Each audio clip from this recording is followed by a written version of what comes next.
습관적으로 이혼하자는 남편에게 이혼하자고 했습니다. 처음에는 참 다정다감하고 좋은 남편이었는데요. 도대체 뭐가 잘못된 걸까요?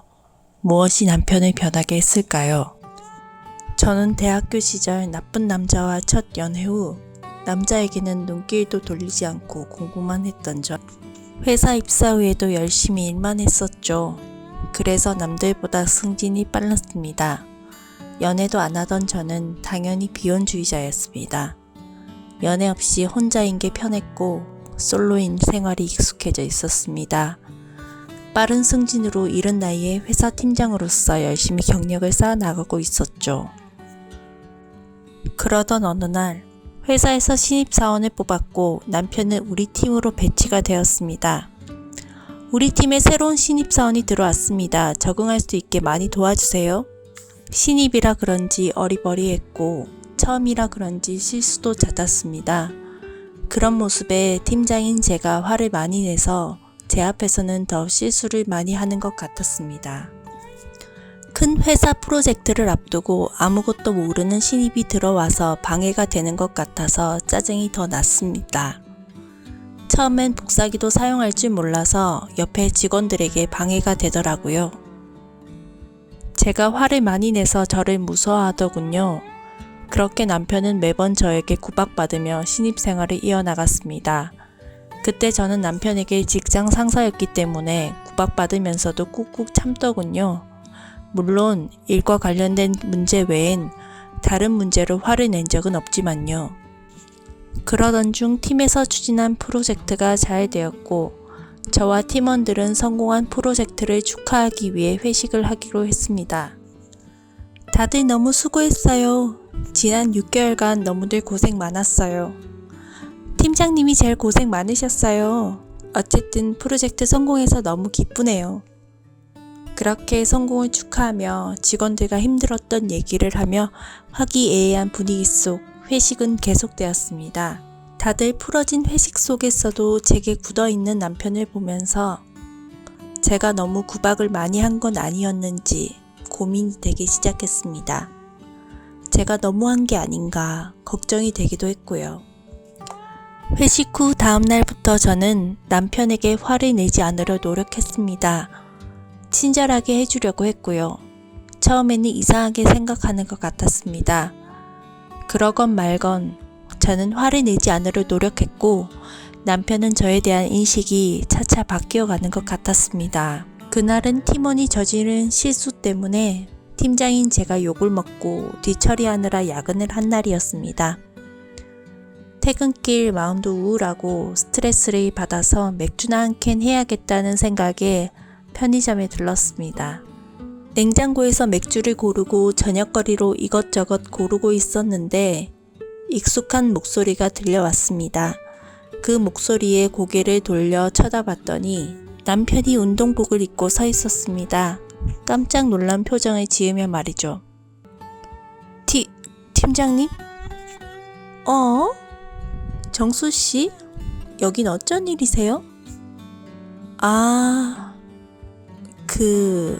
친구네 집에 놀러 왔어요. 하고 남편이 대답했습니다. 네. 그러세요? 그렇게 짧은 만남이 뒤로 한 채 저는 맥주와 간단한 저녁거리, 안주를 사들고 집으로 향했습니다. 집으로 가는 길 뭔가 맞지 않는 것 같았지만 궁금증은 잠시 접어두기로 했습니다. 며칠 후 저는 남편이 동네에 있는 걸 보게 되었죠. 평일, 늦은 저녁 시간, 굉장히 편한 차림. 그때 알았습니다. 남편도 저와 같은 동네에 산다는 걸요. 저는 모른 척 했습니다. 저라도 같은 직장 상사가 한 동네에 산다면 불편할 것 같아서요. 그렇게 몇 주 뒤, 회사에서 집으로 가던 길, 그날도 편의점에 들러 저녁거리를 사서 들어가야겠다 하며 편의점 문을 열고 들어가는 순간 편의점에 나오는 남편과 딱 마주쳐 버렸습니다. 어색한 정적이 흐르고 안녕하세요. 오늘도 친구네 왔나봐요. 자주 오시네요. 제가 먼저 말을 꺼냈습니다. 그게 사실 친구네 놀러 온 게 아니고 친구랑 같이 살아요. 하고 남편이 대답했습니다. 그렇게 저는 남편과 같은 동네에 산다는 것을 알게 되었죠. 동네가 같다 보니 피해 다니는 것도 이상하고 집에 가는 길 전철에서 모른 척하기도 이상하고 하지만 불편해할까 어떻게 해야 할지 고민을 했습니다. 겉으론 아무렇지 않은 척 했지만요. 여느 날처럼 퇴근하던 길이었어요.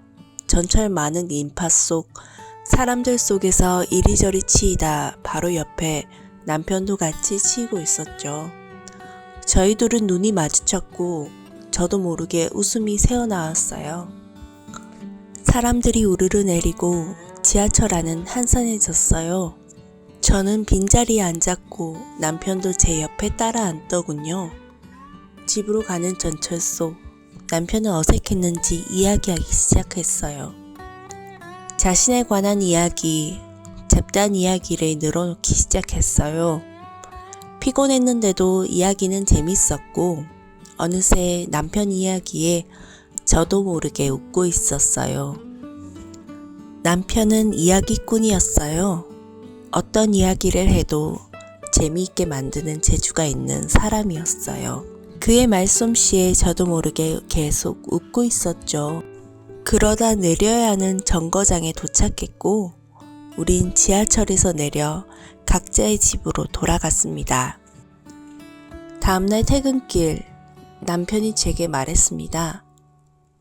팀장님, 같이 가세요. 저는 전날의 일이 즐거웠기 때문에 그러자고 했습니다. 그날도 남편은 이것저것 이야기를 쏟아냈는데 저와 코드가 맞는 건지 이야기가 재밌었습니다.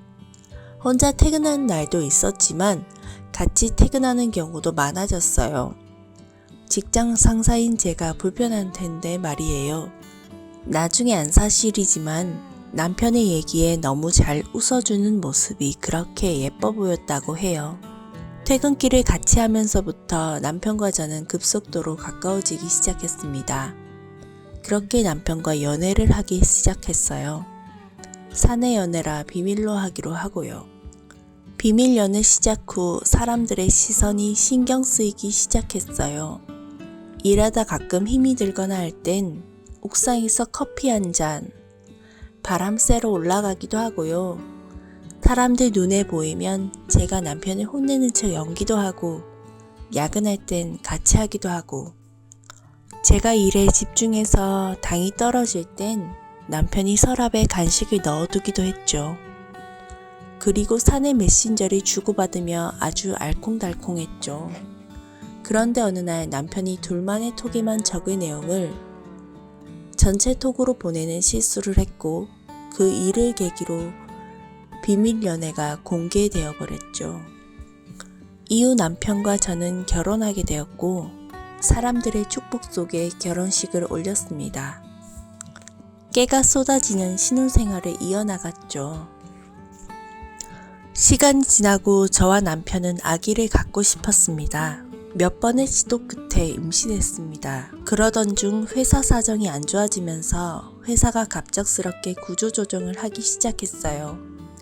그 구조조정 대상자 중에는 저희 부부도 명단에 올랐는데 둘 중 한 명은 그만둬야 한다는 거였어요. 육아휴직을 쓰고 복직할 생각이었는데 갑작스러운 소식에 스트레스를 받았는지 배가 아파졌습니다. 그대로 병원에 가게 되었고 병원에서는 몸이 약하니 스트레스 조심해야 한다. 아이에게 좋지 않은 영향이 미칠 수 있다 했습니다. 잘못하면 유산될 수도 있다고 하는 거예요. 이쯤 되면 그만둬야 하는 걸까요?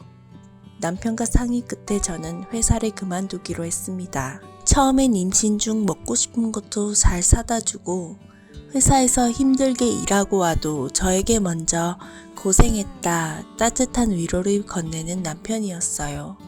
아기가 태어나고 처음 해보는 육아에 집안일까지 저는 지쳐갔습니다. 남편은 그 사이 승진하면서 적응하느라 정신없었고요. 승진 이후 회사 일이 바빠지면서 늦게 들어온 날이 많아졌습니다. 남편이 직장에서 승승장구하고 있을 때 저는 혼자서 아이보랴 집안일 하랴 점점 아줌마가 되어가고 있었습니다. 남편은 짜증이 늘기 시작했어요. 자신만 일하고 저는 집에서 놀고 먹는 사람 취급하기 시작했습니다. 남편이 많이 힘든가 보다 하고 그냥 넘기려 했는데 가끔은 저도 모르게 대받아쳤다가 싸움으로 번지기도 했습니다. 그렇게 다투던 어느 날 남편이 저에게 이혼하자고 하더군요. 그 말을 듣는 순간 저는 큰 충격을 받았습니다. 하지만 저는 아이에게 아빠는 있어야 한다는 생각으로 이혼만은 안 된다고 생각했습니다. 너무 오랫동안 경력 단절이 되었기 때문에 다시 사회로 나가는 것도 겁이 났고요. 그래서 말싸움을 해도 제가 참고 남편의 뜻대로 따랐습니다.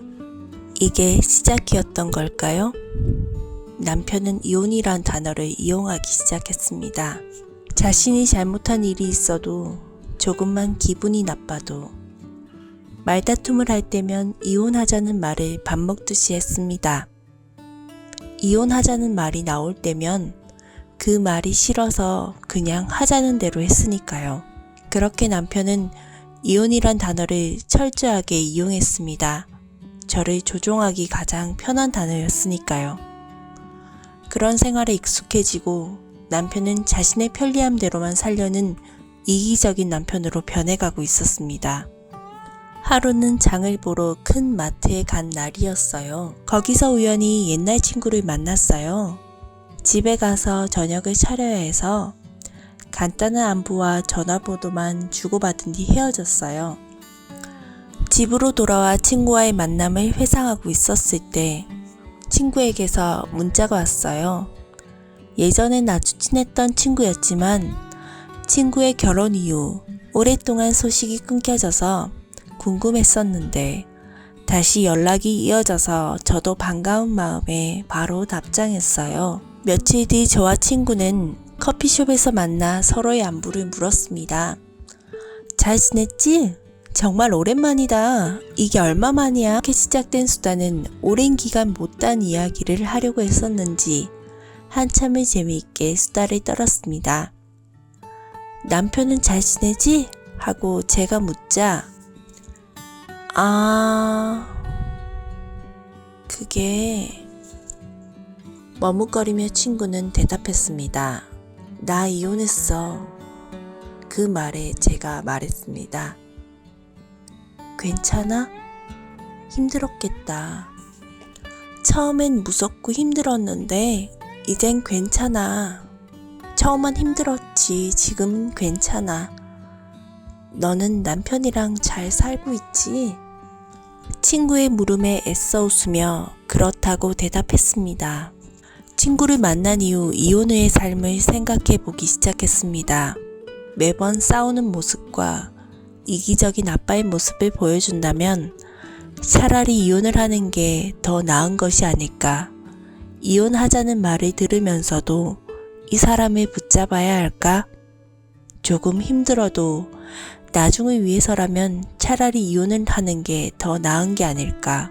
여러 가지 생각들이 머릿속을 휘저었습니다. 밥을 먹을 때도 TV를 볼 때도 자꾸 무엇이 옳은 것인지 혼란과 고민의 연속이었습니다. 그렇게 며칠 평화로운 시간이 흐르다가 남편과 다툰 날이었습니다. 그날도 남편은 어김없이 이혼하자며 저를 몰아붙였습니다. 평소대로라면 이혼이라는 말에 아무 말 못해야 하는 제가 소리쳤습니다. 그래? 이혼하자, 이혼해! 이 말 한마디에 남편은 당황해하며 순간 주춤하더군요. 저는 바로 짐을 싸서 아기와 함께 집을 나와버렸습니다. 이혼 서류가 집에 도착하자마자 처음엔 강하게 나오던 남편이 잘못했다고 진짜 이혼을 원했던 건 아니었다고 저에게 빌고 있습니다. 저는 남편을 아직 사랑하지만 매번 저렇게 이혼 이야기를 아무렇지 않게 하고 아이에게 자주 싸우는 모습을 보여준다면 차라리 이혼하는 게 나을 것 같다는 생각도 합니다. 저는 어떻게 해야 할까요?